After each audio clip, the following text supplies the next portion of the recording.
Welcome friends. In this session, we will understand the process of compensation and the various factors which are affecting on compensation. Compensation is a systematic approach to provide monetary values to the employees in exchange of the work which he has or she has performed in the organization.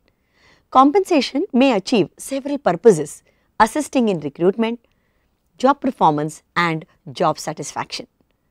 Compensation is a tool used by management for a variety of purposes to further the existence of the company in the business environment. Compensation may be adjusted according to the business needs, goals and available resources. Compensation is used in making various decisions which are taken at the organization levels.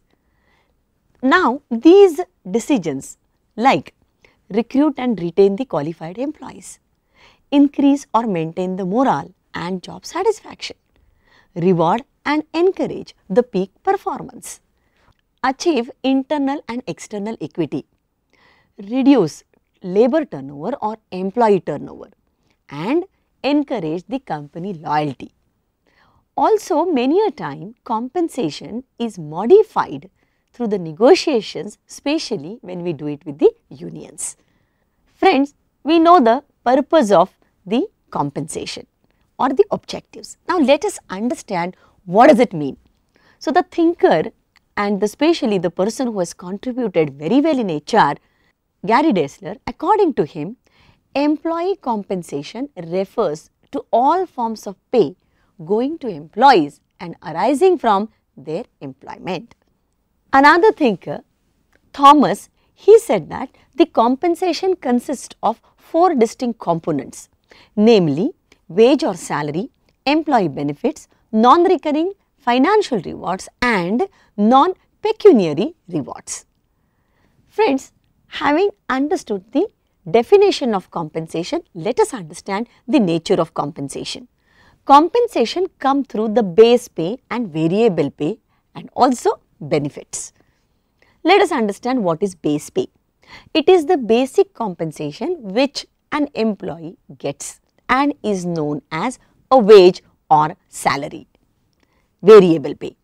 It is the compensation that is linked directly to the performance accomplishments which includes bonuses, incentives and stock options. Benefits. These are indirect rewards given to an employee or a group of employees as a part of organizational membership in the form of health insurance, vacation pay, retirement pension, etc. Having understood these 3 important areas, now let us understand the dimensions which are there for the compensation decisions. Compensation decisions are strategic decisions and play a key role in achieving the performance of the employees for the organization. The most important objective of compensation system is fairness or equity. The equity is defined in 3 dimensions. Number 1, internal equity ensures that more difficult jobs are paid more. Second, external equity ensures jobs are fairly compensated in comparison to the similar jobs in the labor market. Third, individual equity ensures equal pay for equal work. It means each individual pay is fair in comparison to others doing the same or similar jobs. Having understood these dimensions, now let us understand the objectives of compensation.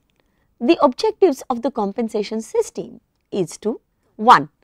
It aims to attract employees who are qualified, experienced and interested to work in the organization.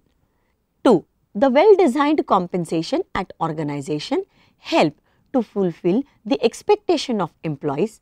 This in turn helps to retain the employees at organization. 3. Ensure the equity by designing the pay which should be equal the worth of the job and similar jobs should get similar pay. 4th, control cost, especially in hiring, controlling that employees are neither overpaid or underpaid. 5th, it is designed in such a way that which is easy to understand and implement. It promotes the understanding regarding pay related matters between employees, unions and managers. Sixth, compensation policy must comply with the legal rules regarding minimum wages, bonus, allowances, benefits, etc. Friends, while understanding the various objectives of compensation, we also get certain guidelines in India through the various acts. There are certain components which are required to be understood by all of us. The first one is basic wages. The basic wage in India corresponds with what has been recommended by the Fair Wages Committee in 1948 and 15th Indian Labour Conference in 1957. To determine the basic wage, certain criteria are considered. These criteria are like: number 1, skill required for the job, experience required, difficulty of the work at mental and physical level, training required to perform the job, responsibilities involved, hazardous nature of the job, all become the part of the wage. So, basic wages referred to the cash component of the wage structure based on which other elements of compensation may be structured. It is normally a fixed amount which is subject to changes based on annual increments or subject to periodical pay hikes. Wages represent hourly rates of pay and salary, which refers to the monthly rate of pay, irrespective of the number of hours put in by the employee. Wages and salaries are subject to the annual increments. They differ from employee to employee and depend upon the nature of job, seniority and merit. Second component is dearness allowance. It is the allowance paid to the employees in order to enable them to facilitate employees and workers to face the price increase or inflation of prices of goods and services consumed by him or her. In this case, when the prices of goods increases, it creates a major impact on the living conditions of the labor, and therefore DA is paid to neutralize the effects on the inflation. When prices go down, in that case DA is reduced. The payment of dearness allowance, which may be a fixed percentage on the basic wage, enables the employees to face the increasing prices. DA is linked to 3 factors, that is index factor, time factor and the point factor. The third one is incentives. Incentives are paid in addition to wages and salaries and are also called as payments by results. Incentives depend upon productivity, sales, profit or cost reduction efforts taken by the team or maybe by the employees, and these are given in the form of individual incentive schemes and group incentive programs. Individual incentives are applicable to specific employee performance, where a given task demands group efforts for the completion. Incentives are paid to the group as a whole. The amount is later divided among the group members on an equitable basis. The fourth one, bonus. The bonus can be paid in different ways. It can be fixed percentage on the basic wage paid annually or in proportion to the profitability. The government also prescribes a minimum statutory bonus for all employees and workers. There is also a bonus plan which compensates the managers and employees based on the sales revenue or profit margin which is being achieved. Bonus plans can also be based on piece wages but depends upon the productivity of labor. Fifth one is non-monetary benefits. These benefits give psychological satisfaction to employees even when financial benefit is not available. These benefits includes recognition of merit through the certificate, offering challenging job responsibilities, or promoting growth prospects, or comfortable working conditions, or competent supervision, and sometimes you will find that job sharing and flexi time is also a part of this. Sixth one is commissions. Commissions are paid to the managers and employees which are based on the sales revenue or profits of the company. It is always a fixed percentage on the target achieved. For taxation purposes, commission is again a taxable component of the compensation. The payment of commission as a component of commission is practiced heavily on target based sales. Depending upon the targets achieved, company may pay a commission on a monthly or periodical basis. Seventh one is mixed plans. Companies may also pay employees and others a combination of pay as well as commissions. This plan is called as combination or mixed plan. Apart from the salaries paid, the employees may be eligible for a fixed percentage of commission upon achievement of fixed target of sales or profits or performance objectives. Nowadays, most of the corporate sector is following this practice. This is also termed as variable component of compensation. Eighth one is piece rate wages. Piece rate wages are prevalent in the manufacturing wages. The laborers or workers are paid wages for each of the quantity produced by them in the production department. The gross earnings of the labor would be equivalent to number of goods produced by them.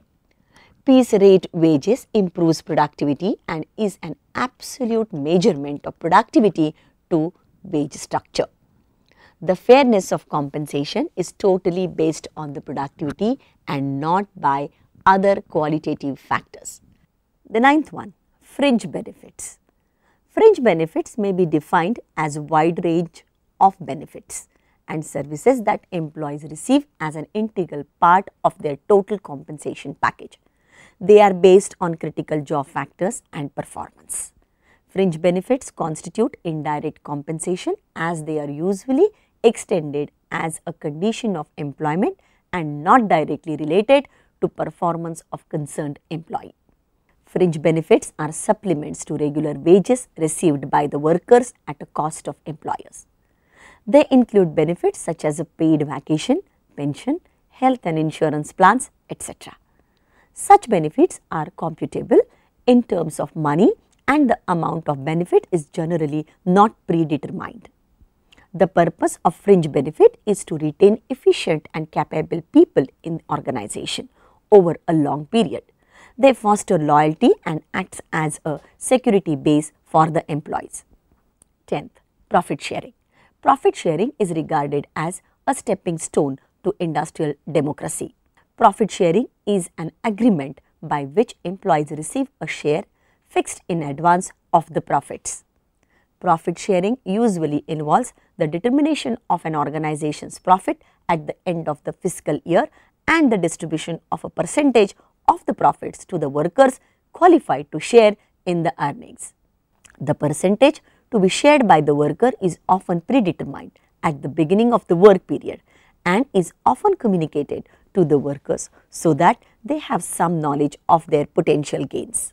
To enable the workers to participate in profit sharing, they are required to work for certain numbers of years and develop some seniority. The theory behind profit sharing is that management feels its workers will fulfill their responsibilities more diligently if they realize that their efforts may result in higher profits, which will be returned to the workers through a profit share. Friends, now let us understand the types of compensation. Compensation programs are designed in a wide variety of ways. Many industries typically follows or uses more than one. Let us understand one by one. Direct compensation. Direct compensation refers to monetary benefits offered and provided to employees in return of the services they provide to the organization. The monetary benefits includes basic salary, house rent allowance, conveyance, leave travel allowance, medical reimbursement, special allowance, bonus, PF or gratuity, etc. They are given at a regular interval at a definite time. This particular decision about designing the compensation package is totally based on the company's philosophy. The next one is basic salary. Salary is the amount received by the employee in lieu of the work done by him or her for a certain period, say a day, a week or a month, etc. It is the money an employee receives from his or her employer by rendering his or her services to the organization. The next one is house rent allowance. Organizations either provide accommodations to its employees who are from different state or country, or they provide house rent allowances to its employees.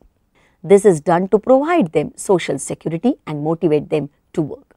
The next component is conveyance. Organizations provide sometimes cab facilities to their employees. Few organizations also provide vehicles and petrol allowances to their employees to motivate them. Leave travel allowance is popularly known as LTA. These allowances are provided to retain the best talent in the organization. The employees are given allowances to visit any place they wish with their families. The allowances are designed or scaled as per the position of employee in the organization. The next one is medical reimbursement. Organizations also look after the health conditions of their employees. The employees are provided with mediclaims for them and their family members also. These mediclaims include health insurances and treatment bills reimbursements. Bonus. Bonus is paid to the employees during the festive seasons to motivate them and provide them the social security. The bonus amount usually amounts to 1 month's salary of the employee. Again, the decision is rest with the company policy. Special allowances. Special allowances such as overtime, mobile allowances, meals, commissions, travel expenses, reduced interest loans, insurance, club membership, etc. are provided to employees to provide them social security and motivate them to improve the organizational productivity. Indirect compensation. Indirect compensation refers to non-monetary benefits offered and provided to employees in lieu of their services provided by them to their organization. They include leave policy, overtime policy, car policy, hospitalization, insurance, LTA limits, retirement benefits, holiday homes, etc. Leave policy. It is the right of an employee to get adequate number of leave while working in the organization. The organizations provide for paid leaves such as casual leaves, medical leaves and maternity leaves, statutory pay, etc. Overtime policy. Employees should be provided with the adequate allowances and facilities during their overtime. If they happen to do so, such as transport facilities, overtime pay, etc. Hospitalization. The employees should be provided allowances to get their regular checkups, say at an interval of 1 year. Even their dependents should be eligible for the mediclaims that provide them emotional and social security. In indirect compensation, we also have insurance. Organizations also provide for accidental insurance and life insurance for employees. This gives them the emotional security and they feel themselves valued in the organization. Leave travel. The employees are provided with leaves and travel allowances to go for a holiday with their family. Some organizations arrange for a tour for the employees of the organization. This is usually done to make the employees stress-free. Retirement benefits. Organizations provide pension plans and other benefits to their employees which benefits them after they retire from organization at the prescribed age. Holiday homes. Many organizations in India, they provide holiday homes and guest houses for their employees at different locations. These holiday homes are usually located in hill stations and other most wanted holiday spots. The organizations make sure that the employees do not face any kind of difficulties during their stay in the guest house. Flexible timings. Organizations, they provide flexible timings to the employees who cannot come to the work during the normal shifts due to their personal problems and valid reasons. Friends, having understood those, now let us understand what are the factors they influence compensation so that the industry considers those factors to design the compensation plans. The first one is job needs. In challenging business environment, jobs vary in terms of difficulty, complexity and challenges. The required skills and the knowledge plays an important role to attract and hire the applicants. For example, in case of consulting, banking, financial services companies, the salary rise is designed to attract and retain the talent. Second one is demand and supply of labor. Wage is a price or compensation for the services rendered by a worker or employee. The demand for and supply of certain skills determine prevailing wage rate in the business environment. Today, in the sun-rising sectors like telecom, business analyst roles, financial analysis roles have a great demand which ensures the higher wages. The third one is cost of living. Another important factor affecting the wage is the cost of living adjustment of wages. Inflation reduces the purchasing power of employees. To overcome these, wages are linked to the cost of living index. When the index rises, the wages are also increased. The fourth one, labor union. Organized labor is able to ensure better wages than the unorganized one, because well organized unions exert or influence management to obtain the salary hike, benefits and concession for the workers. Fifth one, state regulations. To protect the working class from the exploitation of powerful employers, the government has enacted several laws. Laws on minimum wages, hour of work, equal pay for equal work, payment of dearness and other allowances, payment of bonuses, etc. are the part of the state regulation, are being implemented or enforced to bring about the measure of fairness in compensating the working class. Sixth one, prevailing wage rates. Wages in a firm are influenced by the general wage level or the wages paid for similar type of industry, region and the said economy. This alignment of wages is essential because if wages paid by a firm are lower than those paid by other firms, the firm will not be able to attract and retain efficient employees. For example, there is a wide difference between the pay packages offered by the multinational and Indian companies. Due to this difference in pay package, multinational corporations are able to attract the most talented workforce. Seventh one is ability to pay. Employers' ability, it means organizations' ability to pay is an important factor for deciding the wage rate. The employer ability depends upon the financial position and profitability of the firm. However, the fundamental determinants of the wage rate for the individual firm emanate from supply and demand of labor. If the firm is marginal and cannot afford to pay competitive rates, its employees will generally leave it for better paying jobs in other organizations. Eighth one, the top management philosophy. Wage rates to be paid to the employees are also affected by the top management's philosophy, values and attitudes. As wage and salary payments constitutes a major portion of costs and reduces the profit, due to which top management may like to keep it to the minimum. In few industry, on the other hand, top management may like to pay higher pay to attract top talent. Ninth one, productivity of the workers. To achieve the best results from the workers and to motivate him to increase his efficiency, wages have to be productivity based. In any type of industry, productivity is the key factor.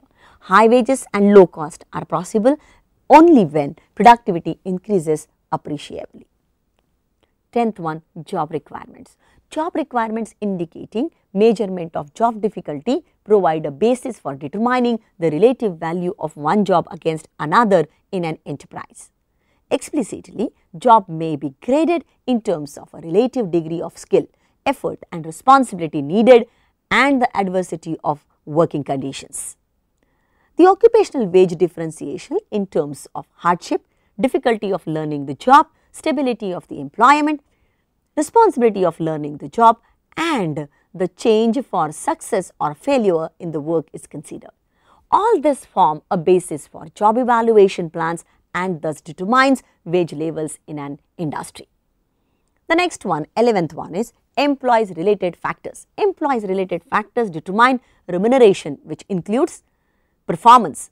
Individual performance is important in rewarding as it motivates the employees to do better in the future. Seniority. In industry, unions view seniority as the most objective criteria for pay increases, whereas management prefer performance to effect pay increases. Experience, which is important to makes an employee to gain valuable insight and is generally rewarded. Potential. Organizations do pay some employees based on their potential. Young managers are paid more because of their potential to perform even if they are short of experience. We have come to the end of this session. In India, the wage policy is built around the principles, namely equal pay for equal work, living wage for all workers so that they lead a decent life, payment of wages on appointed dates, resolving wage related issues, ensuring fair equitable wage plan. We discussed about the various components and the factors which are the part of compensation plan in any organization. I am sure you have learned about the compensation. Thank you.